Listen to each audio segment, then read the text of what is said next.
தெலுங்கு பாட்டு ஒண்ணு இருக்கு இந்த படம் தமிழ் வாழ்கன்னு சொல்லிட்டு தெலுங்கு பாட்டு எல்லாம் வச்சிருக்காங்க. நம்ம பாரதியார் சுந்தர தெலுங்கு சொல்லி படிச்சிருக்காரு, அதனால தெலுங்கு பாட்டுக்கு தப்பு இல்லைங்க.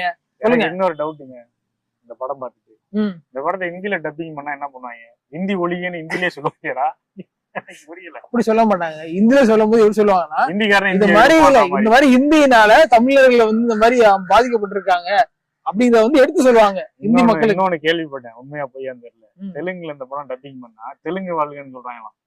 அப்படி எப்படி லாஜிக்கா இருக்கும்? படத்தை டப்பிங் பண்ணாலும் எப்படி அந்த எப்படி பிசினஸ் பண்றது? இப்ப தெலுங்குல போறோம், அடுத்து மலையாளத்துல போறோம். இந்த படத்தோட மையக்கரு என்ன?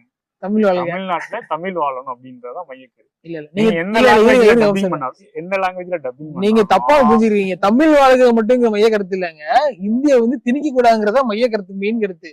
சோ அதான் அவங்க சவுத் இந்தியன் ஃபுல்லா வந்து இந்த மாதிரி திணிக்கிறாங்க அப்படின்னு சொல்லி. அப்ப ஆந்திரால வந்து எப்படி இந்தியா வந்து படிக்கிறாங்க, அவங்க ஏத்துக்கிட்டாங்க, அவங்க படிக்கிறாங்க. அந்த படத்தை நீங்க டப்பிங் பண்ணும்போது எப்படி பண்ணீங்க? ஆந்திராவில ஒழிச்சாங்கன்னு படிப்பீங்களா, ஒழிச்சு சக்சஸ் பண்ணிட்டாங்கன்னு படிப்பீங்களா? எனக்கு புரியல படம்.